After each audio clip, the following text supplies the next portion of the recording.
Om Sahana Vavatu Sahana Bhunaktu Sahaviryam Karavavahai Tejasvinavaditamastu Ma Vidvishavahai. Om Shanti Shanti Shanti. We will share the screen. And it should say first topic.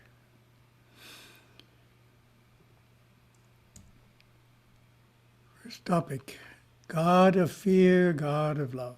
Very interesting topic.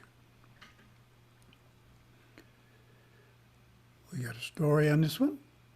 It's based on a discussion with a devotee we met while traveling in Dubai. The publisher's desk begins with details of this encounter. On a recent teaching journey, which is now not too recent, I met a man named Ravindran, who was raised in India but had lived in the West for many years. He had some lingering questions about beliefs he learned while growing up. In essence, Hindus in his locale feared that if they didn't regularly propitiate the deities of their village, the gods and goddesses would be upset and cause negative events in their life. Thus they were kept busy appeasing a multiplicity of deities on an ongoing basis, appeasing the beings that had been worshipped for generations. The basis of this type of worship is fear. Specifically, the fear that if we lapse in our ritual obligations, we will be punished in some way. I assured Ravindran that the great gods of Hinduism do not live in a consciousness of wrath, hurtfulness, retaliation, or pettiness. They are beings of love and enlightenment, showering their blessings on each of us, regardless of our failings, frailties, and omissions. With this belief as its cornerstone, Hinduism is a joy-based religion in which we never fear the deity, never have the sense that God is punishing us or will regard us in a negative way if we do not perform our puja. Worship in its highest sense is an outpouring of love. God is love and nothing but love. It's a beautiful photograph there, Nataraja. And Gurudeva affirms, Hinduism is such a joyous religion, freed of all the mental encumbrances that are prevalent in the various Western faiths. It is freed of the notion of a vengeful God. It is freed of the notion of eternal suffering. It is freed from the notion of original sin. It is freed from the notion of a single spiritual path, a one way. Ravindran told me more about his village's belief. When negative events occurred, such as the death of a child, a flood, or a sudden illness, the elders looked for lapses in the mandatory rites, believing that the deities must be penalizing them for neglecting some aspect of the worship. He hoped that a better understanding of the nature of the gods would help overcome such superstition. Hindu philosophy teaches that the events in our life, be they positive or negative, are the result of actions we performed in past lives. A distressing situation is a self-created misfortune, not a punishment from God. Life itself, taking place within the realm of duality, is a playground of natural forces, a classroom for embodied souls to experience joy and sorrow, elation and depression, success and failure, health and sickness, good times and bad.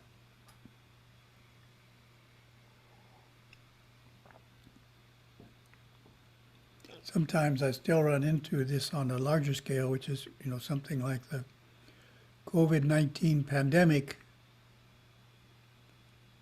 Someone feels God must be punishing us for doing something wrong. But of course, that's not the way that Hinduism really looks at it. Everything that happens on the earth is cause and effect, and whatever we did as a human Human beings cause this virus to exist. So, we have no one to blame but human beings. Likewise, if we have a tsunami or an earthquake, it's just the earth. Earth is a dangerous place. Plates are slipping, causing earthquakes, causing tsunamis. That's what happens.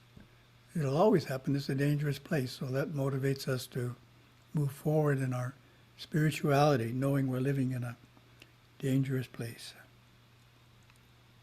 The divine beings who reside in the deeper realms of consciousness are always at the ready to assist embodied souls in their journey through samsara.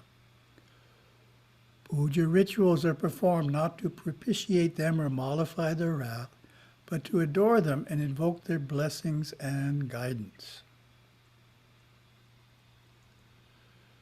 Ritual appeasement does have a scriptural purpose to protect against the negative energies and efforts of astral entities who actually do seek to upset the lives of embodied souls. So this is particularly strong in certain parts of the world where black magic is still practiced today. You can get negative beings, lower astral negative beings who are causing mischief on purpose. What is the best way to guard against such malevolent beings? I'll give you a second. Figure that one out. What can we do?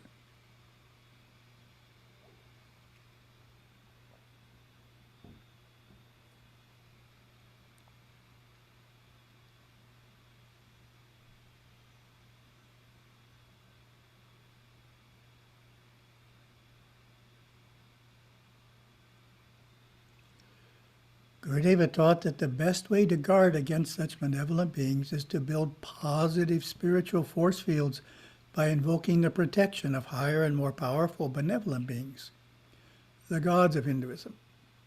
Astral entities are powerless where there is harmony, cleanliness, and close communion with the gods and their devas. So we keep the spiritual force field positive. Then they can't get in.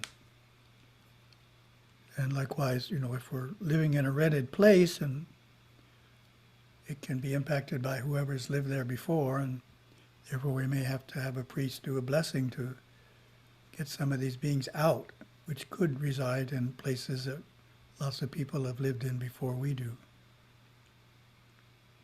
I think that's why Gurudeva liked brand new hotels. Nobody was living there on the inner planes. On the same journey, a question came from a teenage boy, leaning forward and earnest, who asked, "Do I have to worship all the deities in the temple, or can I simply focus on just Lord Ganesha?" So this is a real person asked this question. "I am finding that keeping a singular focus, I am getting much closer to him. I'm beginning to form a connection in a way that I have never had with any of the other deities."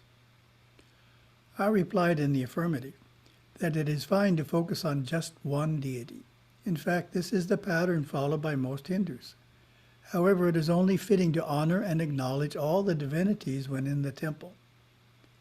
I shared, when attending puja to another deity, worship sincerely and show deep respect, but you need not strive to feel as close to that deity as you do to Lord Ganesha.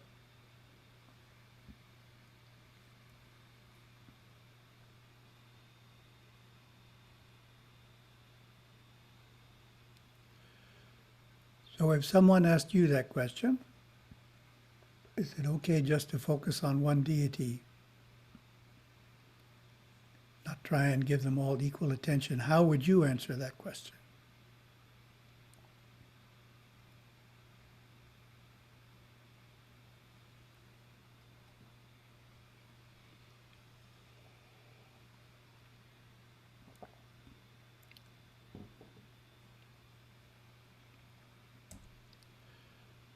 In Sanskrit, the deity of one's most pious attention is called Ishta Devata, literally cherished or chosen deity. So this is a publisher's desk, so it's not strictly Saivite. So we see quite a list of deities coming up here. Vaishnavas may choose among many divine forms: Vishnu, Balaji, Krishna, Radha, Rama, Lakshmi, Hanuman, and Narasimha, as well as the Shalagrama.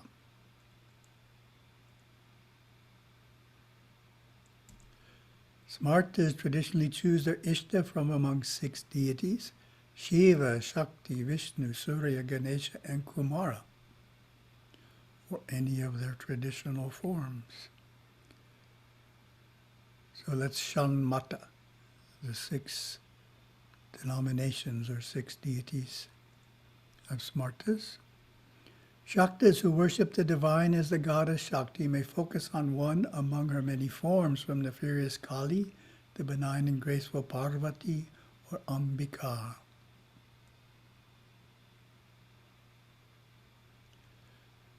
Saivites direct their worship primarily to Shiva, as represented by the Shiva Linga, Nataraja, and Ardhanarishvara. Many Saivites choose Lord Murugan, also known as Kartikeya or Skanda, as their Ishta Devata.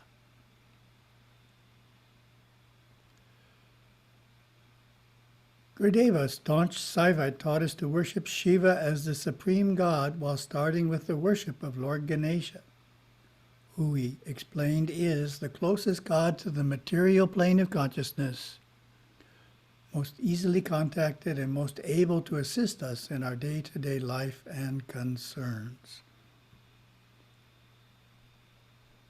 So in Gurudeva's explanation of the deities, they're really quite different. And Ganesha is the one that closest to the material plane of consciousness, most easily contacted, and most able to assist us in our day-to-day life and concerns. For a practical deity you can take to work, take to school. An analogy to friends is helpful. Teenagers have many friends, but it is common to have one best friend to share the personal details of life. Having an Ishta Devata is like that. And the feeling we should have toward the divinity is the same as the feeling we have for our best friend. Holding a singular focus helps us to draw closer and closer to that deity. Another approach to understanding the deity's compassionate nature, and in the process ridding yourself of any lingering fear, is to think of the god or goddess as the parent and yourself as the child. In fact, the deity is the perfect parent, because no matter what we do, she always sends us blessings and love. When we make mistakes, he never becomes angry or punishes us. The deity's love is perfect love, existing at all times, in all circumstances, for all souls. Developing a closeness with the deity, we eventually discover and bask in that perfect love. Then we get Tirumandaram. The ignorant foolishly say that love and Shiva are two, but none of them knows that love alone is Shiva. When men know that love and Shiva are the same, love as Shiva, they ever remain. Giving talks on the topic of love of God, I often share the similarity of the Vaishnava concepts with the Saiva concepts. In the Chaitanya school of Vaishnavism, for example, Bhakti is seen as progressing through 5 stages. Neutrality toward God, servitude for God, friendship with God, parental feelings for God, and relating to God as a lover to the beloved. Oh, that's Vaishnavism. Saivism, there exists a parallel concept that also starts with neutrality. The next stage is called the Dasa Marga, with the soul relating to God as servant to master. In the second stage, Satputra Marga, our relationship with God is a child to his parents. In the third stage, Sakha Marga, God is like a friend. In the fourth stage of maturity, called Sanmarga, God is our dearest beloved. Both denominations emphasize the souls coming ever closer to God. So you can see, it's just that the middle ones there are reversed, but they're the same 5 attitudes. And the last sentence is important there. both denominations emphasize the soul's coming ever closer to God.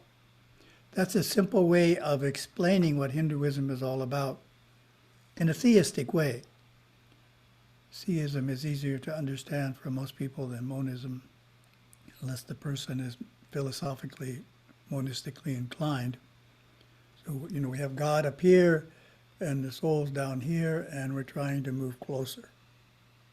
That's the whole point of Bhakti Yoga, is to move closer. So as we move closer, the relationship changes, gets more intimate. Bhakti Yoga moves the devotee closer to God through these stages, ultimately instilling an intense love of God. And the next one's an easy one. What are some Bhakti Yoga practices common to all denominations of Hinduism?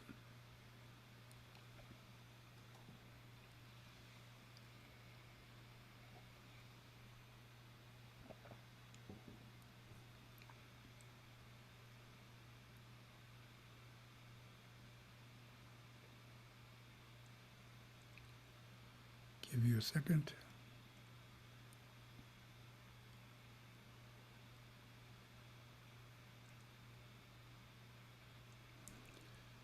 Some common bhakti practices are Shravana, listening to the stories of God. So stories are very important, particularly for those under a certain age. Kirtana, singing devotional hymns and songs. Smarana, remembering the presence and name of the divine. This includes mantra repetition. Padasevana, service to the holy feet, which includes serving humanity. Archana, of course, attending ritual worship, temple and the home shrine. Vandana, prostrating to the deity. And advanced one, Atma Nivedana, complete self-surrender. That's a nice photo. Bhakti Yoga seeks to develop qualities that make communion possible, such as love, selflessness, and purity, leading to self-effacement and total surrender to God. It is in this idea of the need for total surrender, parapatti, that the members of all sects merge in oneness. We know that we have attained parapatti when we effortlessly know that everything that happens is due to the grace of God and not our own actions. There is no sense of fear in this mode of worship. So that's moving way, way above fear, if you feel like that. And we have Yogaswami. In a letter he wrote to a young man, our Paramaguru Yogaswami explained the unity perspective to be held not only toward God, but toward everything, which is the basis of Hindu worship. I am with you, and you are with me. There is no distance between us. I am you. You are I. What is there to fear? Look, I exist as you. Then what must you do? You must love. Whom? Everyone. To speak more clearly, your very nature is love. Not only you, but all are pervaded by love. But there is no all, for you alone exist. All are you. Well, that's a very interesting way to end, and that's monistic theism there, or theistic monism. Starting out as a theist, we're seeing many. I am loving everyone. And then in the end, I am everyone, and everyone is love. So in the end, there's nobody that's separate from you. So that's the idea that theism can eventually lead into monism. Yogaswami is a perfect example of that in his songs.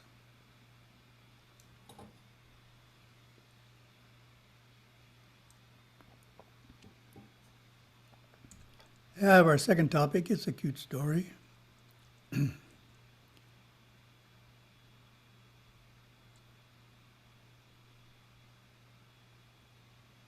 He doesn't want to load there.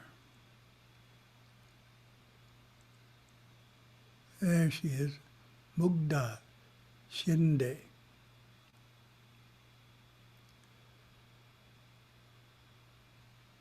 First time I wore an Indian dress to school was in the 4th grade, so that's about 9 years old. This is California. We were doing a biography project and we were required to dress up as the person we had chosen. In my case, that was the famous Indian classical singer, Asha Bhosle, sister to the even more famous singer, Lata Mangeshkar. I wore a half sari because Asha is from Maharashtra, as is my family, and this sari is a traditional dress there. It was a great experience. Everyone was dressed up, so I did not stand out much in class. Most people had chosen to do biographies about people from the United States. I was one of the few who chose someone from outside North America. I received questions from both inside and outside the class and got to tell people who Asha Bhosle was and about all the great songs she has sung. None of the questions was negative, and everyone was happy that I had chosen to wear something unique. I had worried that the sari would be too restricting, but I could do all my school activities in it, including physical education class. Overall, I really liked wearing the outfit. In the 5th grade, I was inspired to wear a Punjabi dress to school on Vijaya Dashami. It wasn't a class assignment, but my choice. I told people about the festival and how it celebrates the defeat of Ravana by Rama. Kids and teachers all wished me happy Vijaya Dashami, complimented my outfit. Experience was more fun than the 4th grade one because I was the only one dressed up. I was dressed up for Holi and Diwali. Most people knew about Diwali, and so when they saw me and other students in Indian dresses, they wished us happy Diwali. On a few days, I dressed up just for fun. And the next year, I entered middle school, where they hold an annual cultural day where students can choose to dress up in their traditional clothes or dance or sing. It's optional, and participation is not mandatory. In 6th grade, this event was held in the evening so that parents could attend. There were students from the Chinese, Japanese, Indian, Mexican, Korean, and Jewish cultures. That's known as California. I asked one of the Korean students, Claire Lee, why she wanted to participate. She said, I chose to because I knew that K-pop was getting more popular in countries like America, but people hadn't seen much of the traditional side of Korean performances. First, I was skeptical about performing because I didn't think anyone would enjoy watching our traditional dancing. But I wanted people to know more about Korean culture. Surprisingly, to me at least, barely anyone asked questions. At the end, I felt good about representing my country with dancing, even if not everyone enjoyed it. End of quote there from our Korean. All in all, around a third of the students participated in this cultural day, including a few Indians. Due to the event being in the evening, many students couldn't make it because of conflicting classes or activities. It's very enjoyable for me. The only stage presentation for India was a Bollywood dance. To me, Bollywood is only part of the vast culture of India and is not a good representation of India by itself. The last time I got to wear an Indian dress to school before the pandemic started was for a spirit day in 6th grade. In my school, students can choose to show their school spirit by participating in lunchtime activities on Fridays. On this particular spirit day, the theme was to dress up as a character. Most kids dressed up as movie characters, but I dressed up as a proud Indian person. Several of my friends complimented me on my outfit. I was pleased to see that other Indian students have started representing their cultures, including at our school's talent show, where there were 2 Indian/Nepalese dancers. It was a fun experience every time I wore an Indian dress to school, and that might have something to do with my living in Silicon Valley, a very diverse area. Dressing up differently here is not as unusual as it is in a less diverse place, such as Iowa. It might be hard to introduce Hindu culture to a less diverse community. However, it is worth the stares and questions if dressing up in traditional clothes means that word is spread about Hinduism. In the future, I hope that more people will be encouraged to go to schools, stores, and public events dressed up in traditional clothes. People such as Claire Lee have started doing this already, and her experience has inspired me to participate in our school's talent show this fall, hopefully when life gets back to normal. So this is from the next issue. So coming October issue of Hinduism Today, and she's a youth writer. So I think we have 5 or 6 youth writers who are contributing to Hinduism Today, and generally they're autobiographical in their articles. They're writing about their own experience. So it's wonderful, I think, we're reaching out in Hinduism Today to a younger group and encouraging Hindus in the U.S. To be Hindu, not by our saying something, but by the youth themselves sharing their stories. Thank you very much.